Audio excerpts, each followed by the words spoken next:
저는 오피스텔을 임대 계약했습니다. 특이하게 집주인이 해당 건물에 두 채를 가지고 있고 한 채는 본인이 사용하고 있더라고요. 임대할 때 저에게 애완견이 있는지 여부는 묻지 않았습니다. 임대차 계약서에도 애완견 반입 금지라는 별도 조항도 없었고요. 그런데 얼마 뒤에 저더러 개를 키우는 것은 불가하다며 개를 내다 버리던지 아니면 계약을 파기하고 집을 나가라는 겁니다. 계약한 지 얼마 되지도 않았고 다시 이사하려면 이삿짐 센터부터 머리가 아픈데요. 계약 당시 확인하지 않은 상황을 이유로 퇴거 요구하는 집주인의 말을 들어줘야 하는 걸까요? 라는 사연입니다. 먼저 임대차 계약 당시에 애완동물을 보유하고 있는지 여부를 확인하지 않았음에도 계약 이후에 문제 제기를 하면서 집을 나가라는 집주인의 태도, 문제는 없는 걸까요? 계약서에도 명시가 안 돼 있다고 예, 하는데. 문제가 있다고 봐야죠. 예, 뭐 요즘 애완동물을 키우는 세대가 아주 많이 네. 늘어났죠. 이와 관련한 뭐 방송 프로그램도 많이 많고. 늘어났고요. 저도 사실 잘 보는 사람 중에 한 예. 명인데 뭐 그렇다는 말은 이제 이 애완동물을 키운다는 것이 더 이상 뭐 어떻게 되게 특별한 일이지는 않게 되었다.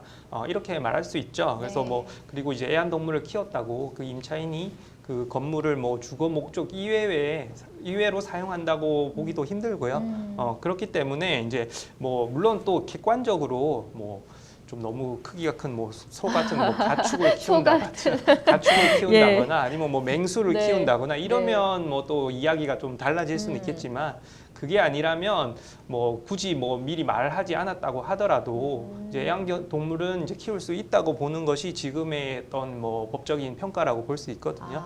그렇기 때문에 애초에 뭐 그것을 가지고 집을 나가라 이렇게 막무가내로 나온다면 분명히 이제 법적인 문제가 있는 것이죠.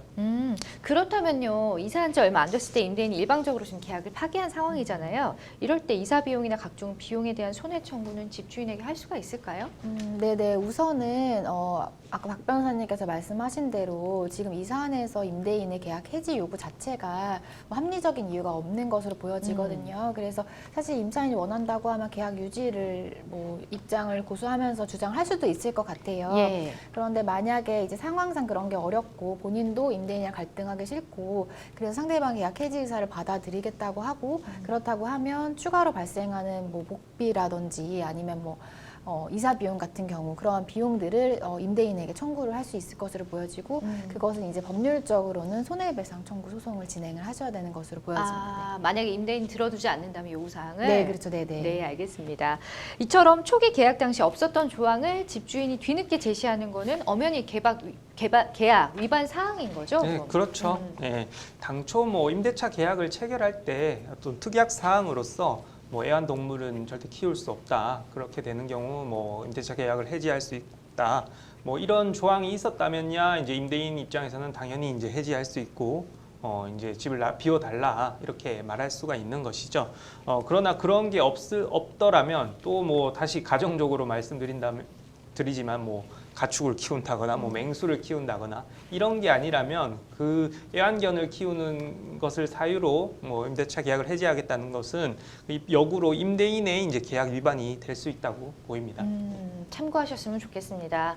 이 계약서에 없는 조항이라면서 사연인이 집을 뭐 나가지 않고 계속 살 수도 있는 거잖아요. 예를 들면 우기면 이러면 나중에 집을 나갈 때 임대인이 원상복구 조항을 들면서 하자 보수를 요구할 수도 있을 것 같아요. 예를 들어서 뭐 소변 냄새가 많이 난다거나 아니면 좀 많이 훼손이 됐다거나 이런 경우에 사연인이 요구사항을 다 들어줘야 하는 건지에 대해서도 좀 알아볼게요. 네네. 아까 앞서서 이 부분에 대해서 좀 말씀드렸던 것 같은데 임차인은 원칙적으로 퇴거할 때 원상복구의 의무가 있기는 합니다. 그렇지만 그 범위가 통상적인 시간이 경과함에 따라 발생하는 손모의 정도에 대해서는 임차인이 복구할 이유는 없는 것이고 예. 그 외에 임차인의 귀책 사유로 인해서 그 목적물이 뭐 훼손이 되거나 파손이 된 경우는 임차인이 원상복구를 해야 되고 아까 이제 MC님께서 말씀하신 것처럼 뭐 소변을 너무 많이 뭐 봐서 네. 조금 손상이 왔다고 하는 경우는 사실상 임차인의 규칙 사유를 볼 수 있을 걸로 보여지거든요. 예. 그래서 그 범위 내에서는 원상복구를 하셔야 되는 사안으로 보여집니다. 그러니까 서로 좋은 게 좋은 거라고 딱 상식적으로 봐도 답은 나오잖아요. 네, 그죠? 네. 일단 뭐 반려견 키우는 가족들이 굉장히 많고요. 또 1인 가정들도 굉장히 많은 걸로 알고 있는데 오늘 저희 이 SNS 상담이 많은 분들에게 좀 도움이 됐으면 좋겠습니다.